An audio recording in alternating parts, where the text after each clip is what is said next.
Ultimately, the goal really is to push the boundaries. So Chardonnay is often called Hmm. a blank canvas wine.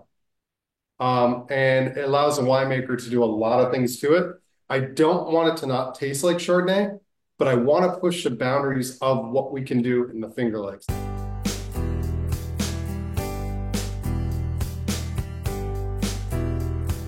Welcome to Wine Across America. We're very excited today to have two gentlemen from Fox Run Vineyards, which is in the Finger Lakes of New York State. We have Scott Osborne, who's the president and co-owner, and we've got Craig Hosbach, who's the winemaker. So, guys, thanks so much for joining us today. It's our absolute pleasure to have you on our podcast. Welcome. Thank you. Thank you for having Thank us. you. It's exciting. We're excited to learn more about Fox Run Vineyards and your involvement, how you got there. How did you end up making these beautiful wines, and what was your inspiration to join in or start up with Foxwoods? Well, I got my start out in California. I'm from Rochester. Uh, I had a real estate company at the time. Interest rates hit 22%, and I needed work, so I started working in a winery, Canocti, hand labeling bottles of wine for the Stanford Alumni Association during harvest. My girlfriend at the time got the assistant winemaker's job at Firestone, so we moved down there. I started working on the bottling line at Firestone. Then went over to Zaca Mesa as cellar master, and then helped start Byron with Ken Brown. Oh, wow. He was the owner winemaker, and came back to visit my family in Rochester and went wine tasting. This is 1984. And I had my first well-made cool climate wine, and it was a 1982 Wagner Chardonnay. And it was like an epiphany. It was the first time I'd ever had crisp deliciousness, you know, all these wonderful things going on in a Chardonnay. I'm a Chardonnay fan.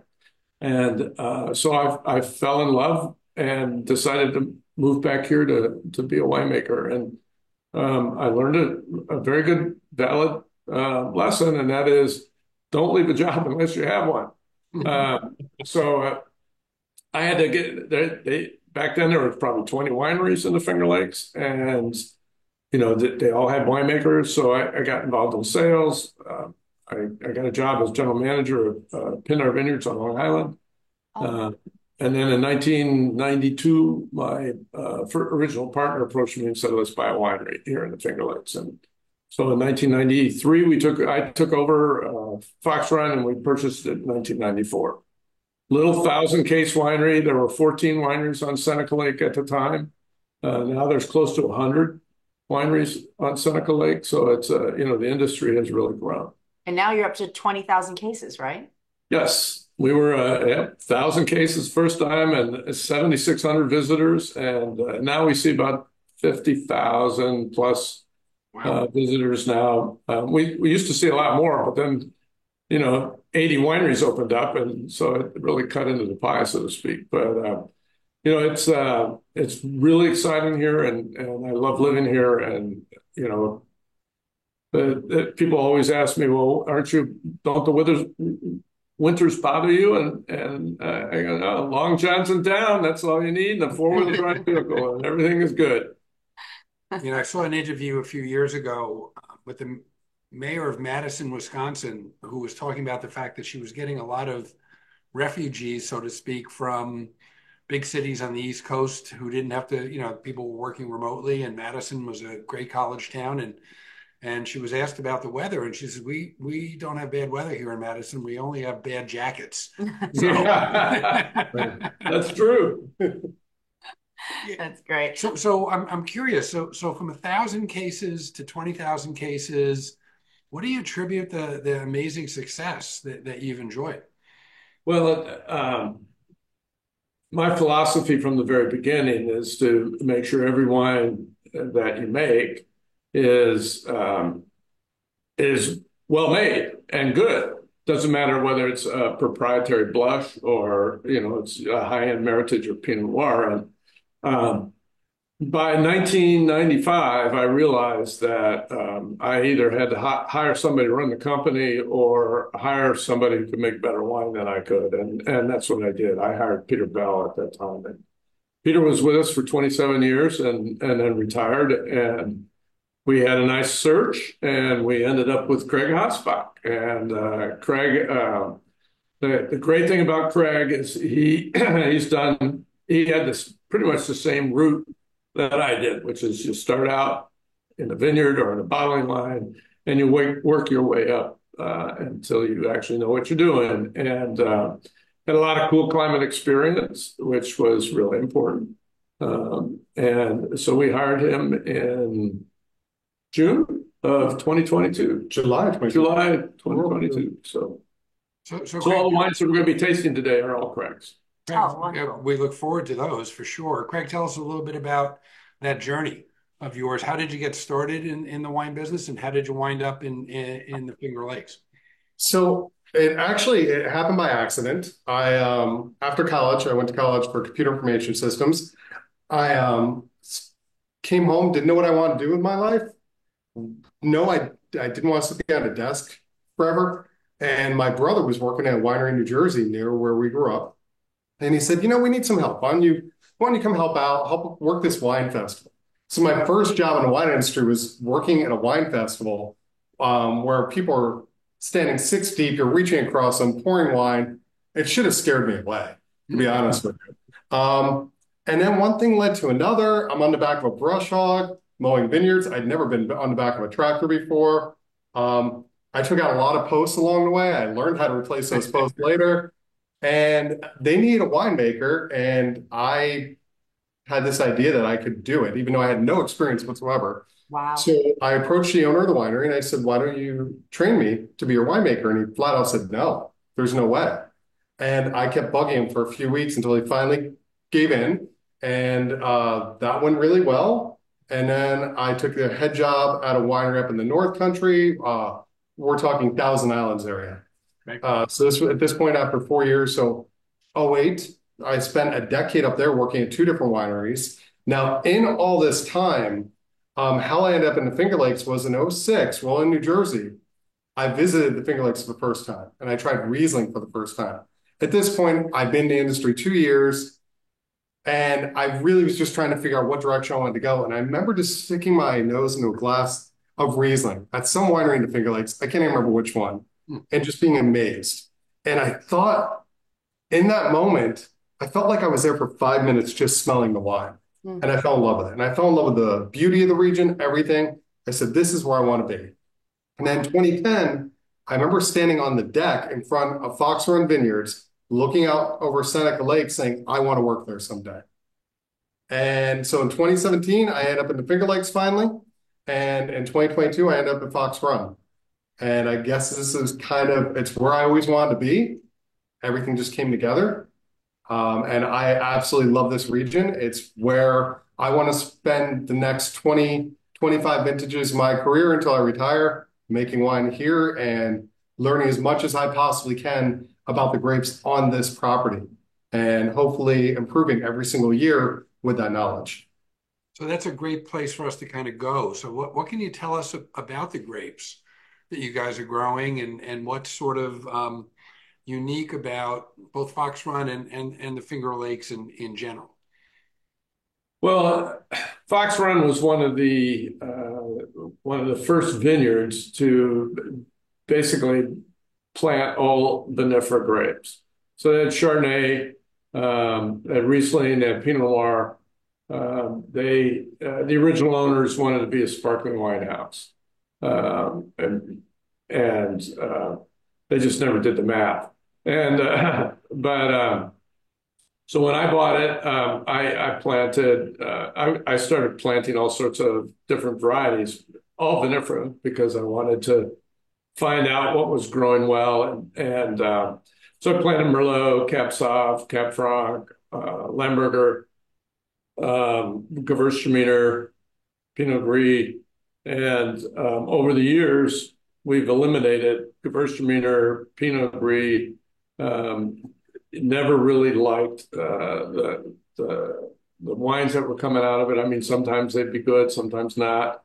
Um, we got rid of most of the Merlot because it's not as winter hardy as Cabernet Sauvignon might be, or Cabernet Franc, or Riesling, or Chardonnay. And so, and then pretty much got rid of most of the Pinot because I always like to tell people, I want to make Pinot, I want to make payroll, and I can't make payroll growing Pinot. Well, well, those are the challenges you have when we talk about all the different wine regions in our country. You know, it's specifically and particularly challenging in your area because of the climate. I mean, it is cool Right. weather winemaking, and it's a very different experience as a producer than anywhere else in the country.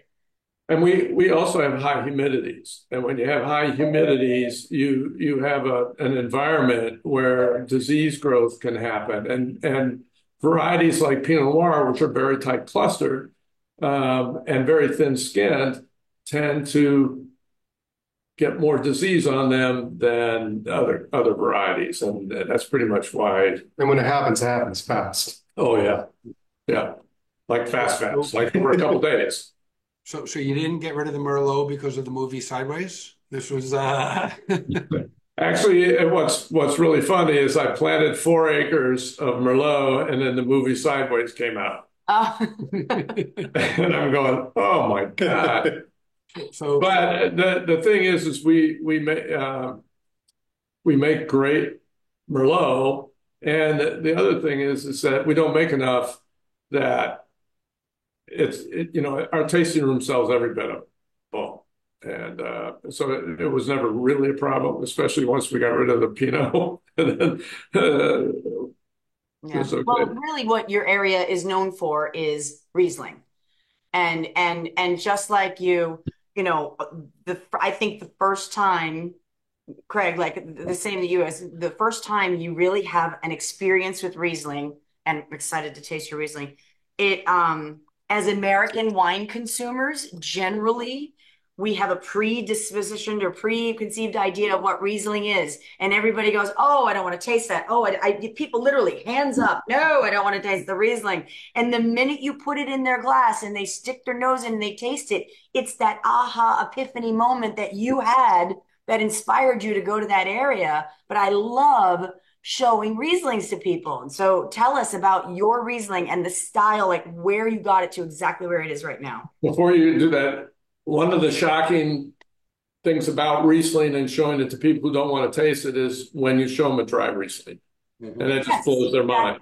Because most people think it's going to be semi-dry or semi-sweet or semi-dry. It's going to have sweetness. But Craig, Right. Sure. So everything what Scott said, for me, my style is pretty simple. I want to maximize fruit, both on the nose and on the palate, but also the trick with Riesling and the trick with a lot of aromatic whites in general, if you ferment them bone dry, you will actually compromise some of those aromatics and some of those flavors. So, my goal is to usually stop our Riesling ferment around 3 or 4 grams of sugar. This one ended up stopping around 8 grams. Now, instead of trying to restart the fermentation, my winemaking philosophy often is lean into it. As long as the acid's there to support that little bit of sugar, it's still considered a dry wine. So ultimately, why push over manipulating something when it just feels like the vintage wants to go that way? And in the case of 2023, that's the direction I wanted to go.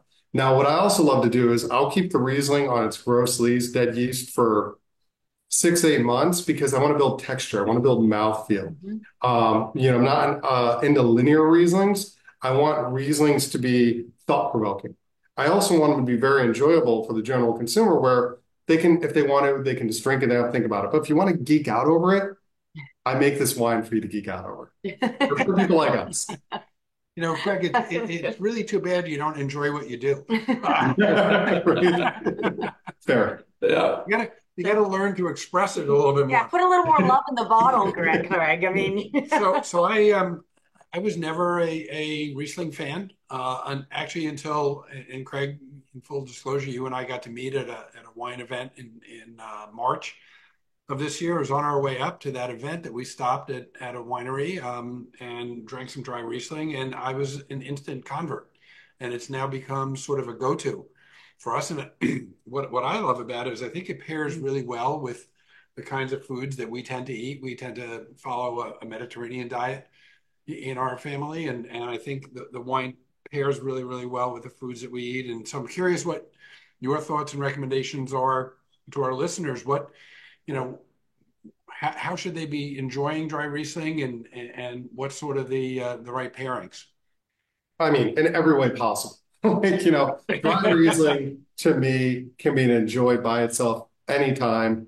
I personally love it with seafood.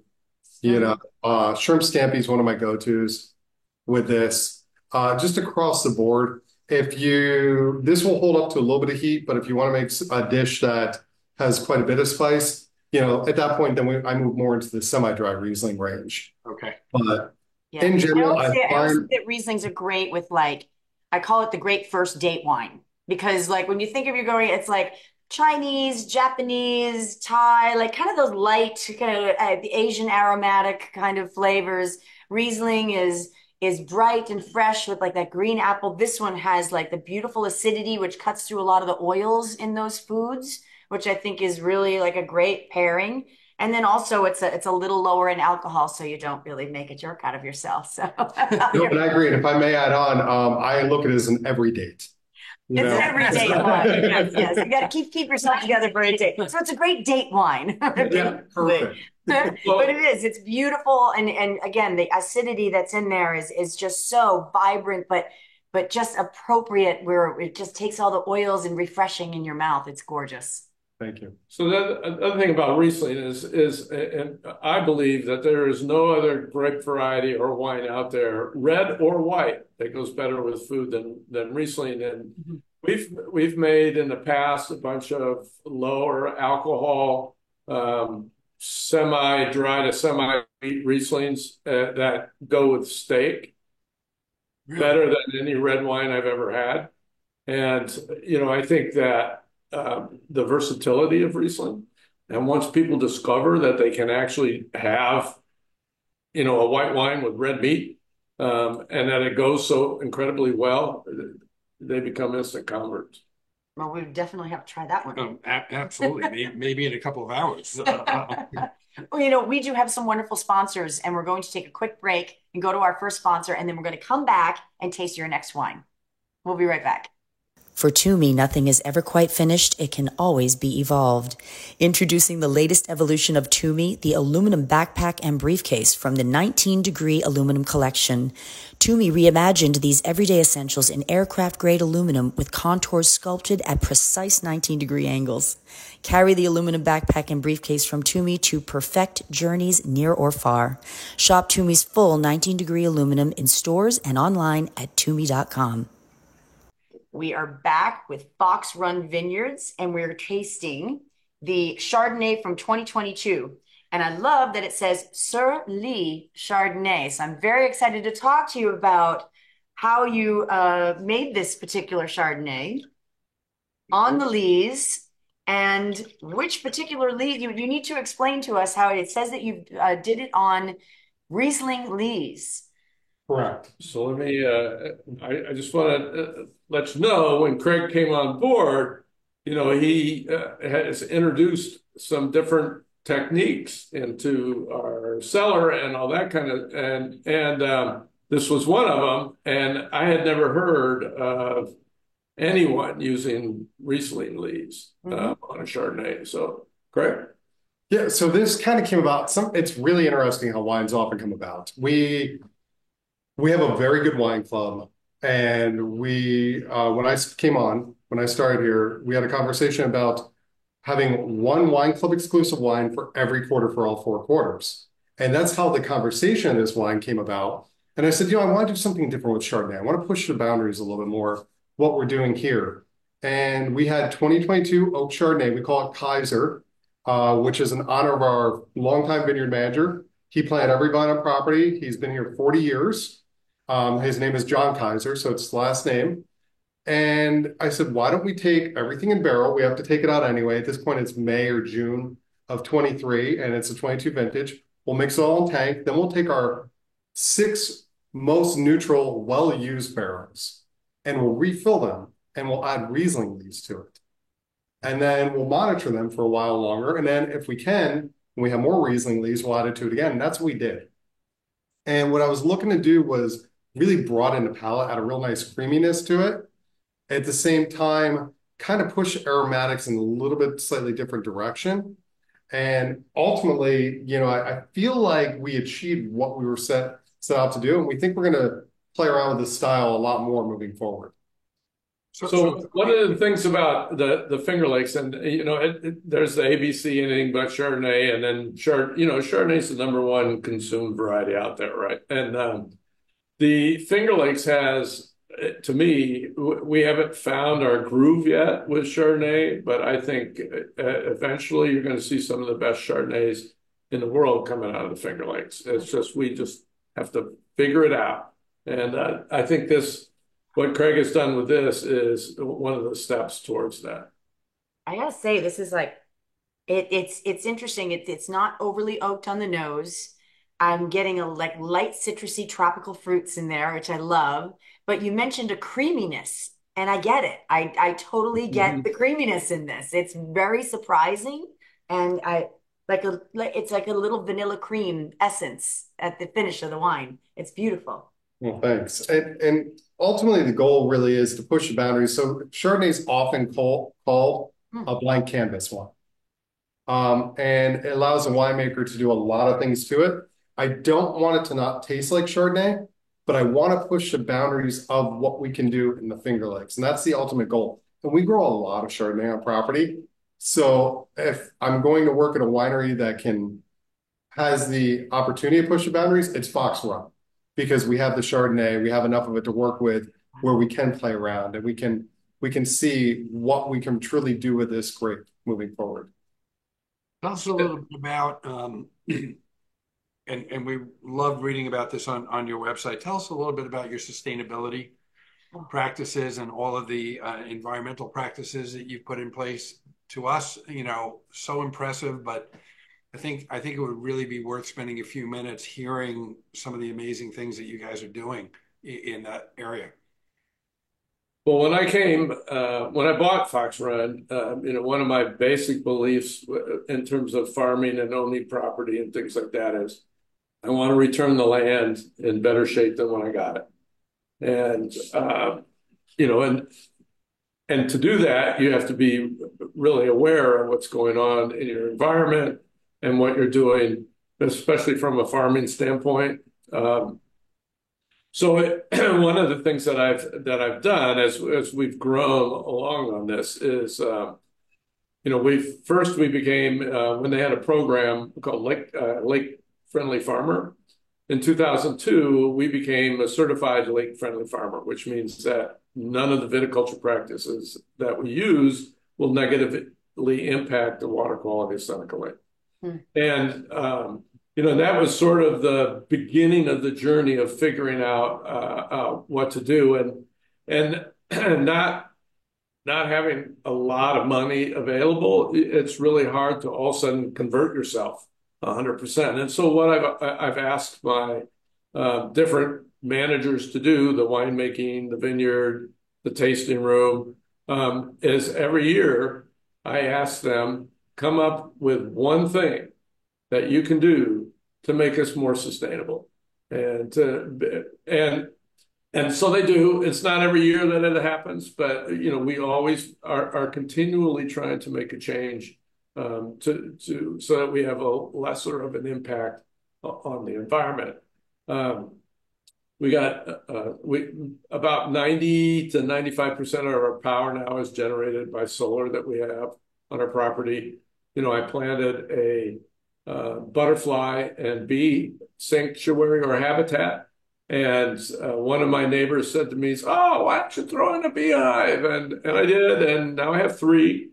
And just last week, I harvested 110 pounds of honey.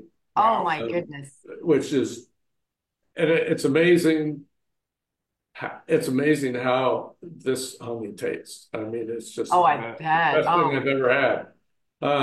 So we're continually trying to work towards making less of an impact on our environment. Well, congratulations and thank you. Are you finding that you're sort of a trendsetter within the lake and the region? Are it's people? spreading across your community. Yeah. Yeah, I don't know if we're a trendsetter because there are a lot of the winery owners are very aware of what their impact is, and we've all been at some point trying to do better. And some people have gone organic, and the vineyard practices, we're all sharing information about our different vineyard practices. One of the things that I did do, which I thought it was pretty amazing, is my Peter Bell, when he was our winemaker, was in England at a seminar, a cool climate symposium, and this woman from New Zealand was talking to him about mycorrhizae. And mycorrhizae is a fungus that grows on roots all around the world. And she just said, if you're not using this, you're crazy. And so that was 2015, and we had a drought. And we have this one vineyard that's pretty unique because it's all shale. And so it's really well drained. And the vines started to defoliate. The leaves turned yellow, started to defoliate, started raining in mid-August, and everything popped back quite well. And so the next year, I sprayed on 8 rows to see what this mycorrhizae was all about. And we had a similar drought, same period of time. And the 8 rows that had the mycorrhizae sprayed on the ground stayed green, and the vines that didn't have it started to defoliate. And that's when I knew that something was going on here that I needed to investigate. So I asked Cornell, and they started to do some work on it. And we now just about every winery or vineyard in the Finger Lakes is spraying mycorrhizae on the ground because it gets all the micronutrients, it gets water, it does all these amazing things, and the vines are healthier. It's an amazing story. It sounds like between the vineyard and the winery, experimentation is a big part of what you guys are both focused on. Is that a fair assessment? Oh, sure. Yeah, definitely say a fair assessment. I mean, you can easily fall into a comfort zone in this industry. But I feel like if you want to continue to grow and you want to move forward, you have to be willing to work outside of your comfort zone and work outside of the boundaries that you may have set for yourself. Well, that's certainly what you did with this. Oh, This yeah. Chardonnay, and I'm sure it's completely unique. I've never heard of it being aged on the lees on a different varietal completely, but it was really a treat to taste. And I want to take our little break for our next sponsor, and we're going to come back and taste your Lemberger, which I'm going to be really interested to walk through this one with you. But we'll be right back. Venue Magazine is timely and timeless. Contemporary art and design, food and wine, architecture, motoring, yachting, music and film, and more. Find it all at venuemagazine.com.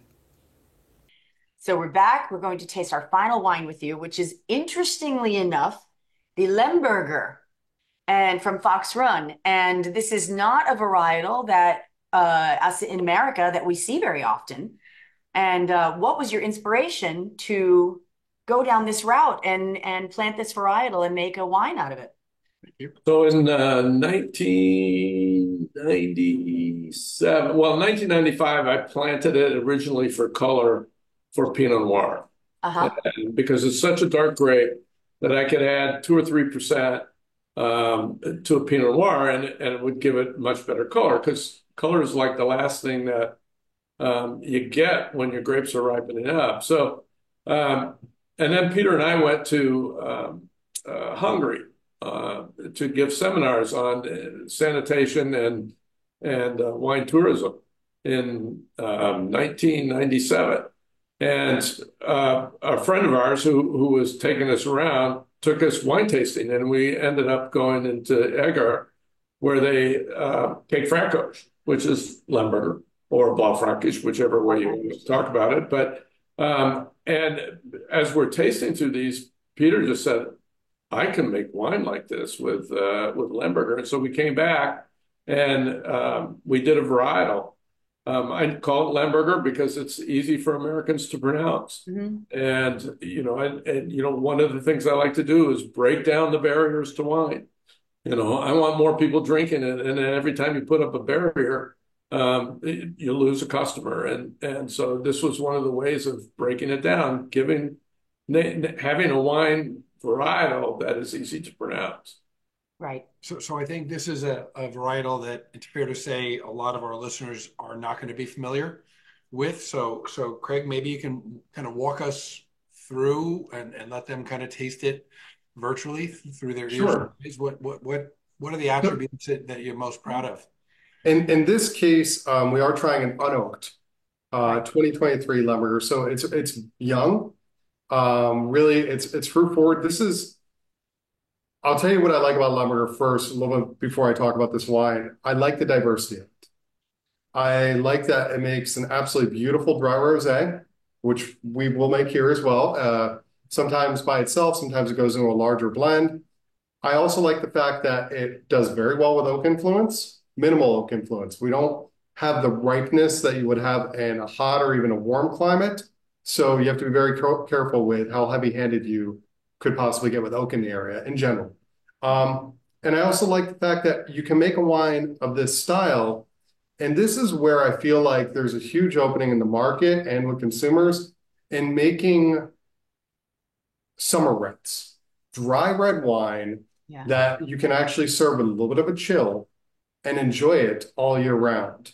And that's kind of really more the target with this. I feel like the conversation about summer reds or reds with a little bit of a chill can go a long way. We're not talking something that has a lot of sweetness, just a well-made dry wine that's treated with the same focus that an oak version would be. Kind of in the family of a Gamay, and no tannin really. I mean, very, very. It's just a fruity, nice spice, easy food wine. And this would be. That's the other thing is about what you mentioned about chilling it. Of course, in the United States and all over the world, but particularly us in America, we drink our reds too warm.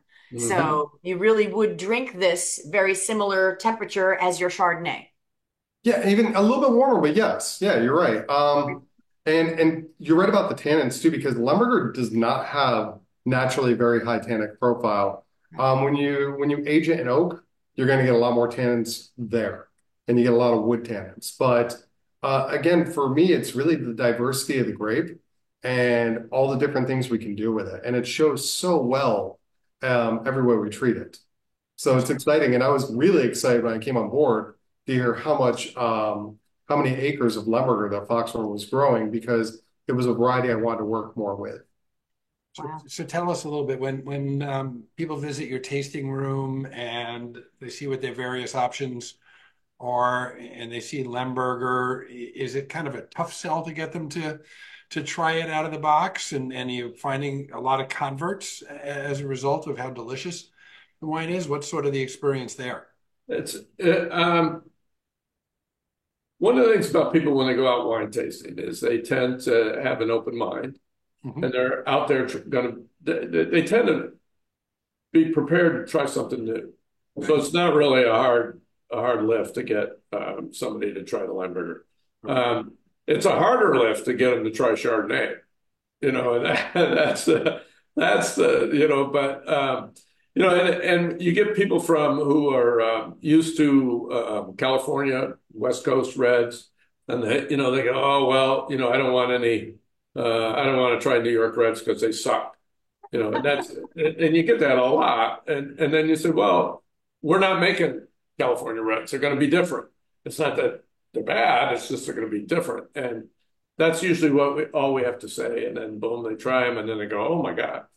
Yeah, because this is different than a Pinot Noir. It's different than a Merlot. I mean, this is a really uniquely different varietal, and with lots of fruit, little spice, low tannin, just, and it would be fantastic. Like chilled, Yeah. thick wine, just really nice. What is the alcohol content in this?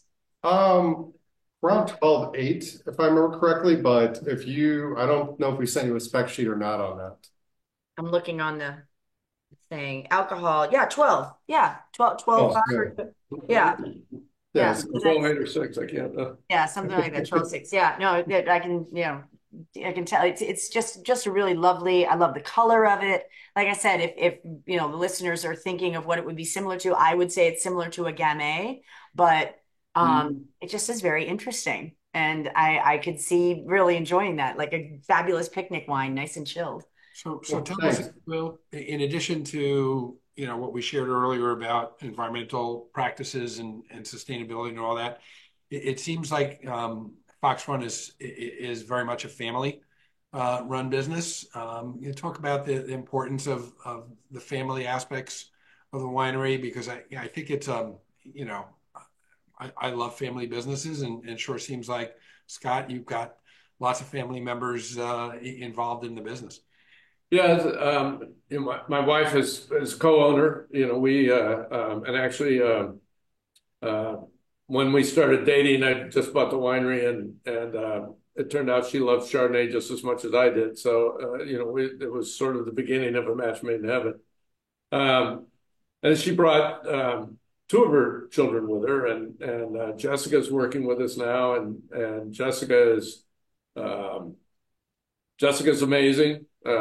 She probably, up until Craig came on board, she was the most organized person in the company. But when A lot Craig of came on kudos, board, Greg. now that they're two peas in a pod, they really hit it off, and they're very organized, and they pretty much made my life a lot easier. And that's, at my age, I'm trying to take more and more time off. So, but it's real nice, and I just became a grandparent. So, we had to deal with Jessica being 2 months off, which was extremely hard on my wife, because my wife decided to take on my daughter's job, and we realized how important Jessica was. Well, So Not allowed to have another kid. No. I just got to say, grandpa to grandpa, is there a better job in the entire world than being a grandfather? No. And what's nice is when she brings the baby to work and the baby starts to fuss, I just walk out, grab the baby, and see you guys later. And until she wants food or she needs a diaper change, she's mine. That's awesome. So congratulations. guys, just in wrapping up, tell us a little bit. I know that our listeners, if they're in the Northeast, can find you on Seneca Lake, but foxrunvineyards.com. We believe that you ship to a number of states. So anybody who's listening today who's got a desire to try some new and Try the Lemberger and try this really unique Chardonnay. I mean, I love what you selected for us today. It was great. Don't sleep on the Riesling. The Riesling, well, it's Riesling. It's wonderful. I mean, everybody's got to start drinking Riesling in the United States. We've got to get excited about New York State Riesling. And there's a huge amount of Rieslings, fabulous Rieslings being made here in the Finger Lakes. But I mean, I'm very proud of what Craig has done and what we've done in the past, but there are a number of my neighbors who are making just stunning wines also, and I really like to trade with them, and so that's always fun. So I'm always drinking somebody else's wines, and the collaboration that happens here in the Finger Lakes is amazing between the winemakers and ownership, and that There's really no secrets. Yeah. We share information freely, and it's a rising tide lifts all boats mentality. I feel that it's made everyone in this region better and quickly. We're all growing as fast as we possibly can and doing it together. And that's something really unique about our region. What you've just said encapsulates the reason why we're doing this podcast. So our goal is to educate wine lovers and wine novices about the fact that there is great wine being made in states other than California, Oregon, and Washington. We've met with people from Maryland and Virginia and Pennsylvania. Now you guys, New Jersey, Craig, where you got your start. And we just absolutely love the fact that you have that sort of level of cooperation with your neighbors, your colleagues, and you're right, a rising tide does lift all boats. So terrific. Congratulations to all your success, and I look forward to seeing where Fox Run goes. And hopefully, people are going to sign up for your wine club and enjoy your beautiful wine. Yeah. Well, not only that, but I think we may get in the car and drive up. I mean, We'd love to see you. Let us know you're coming.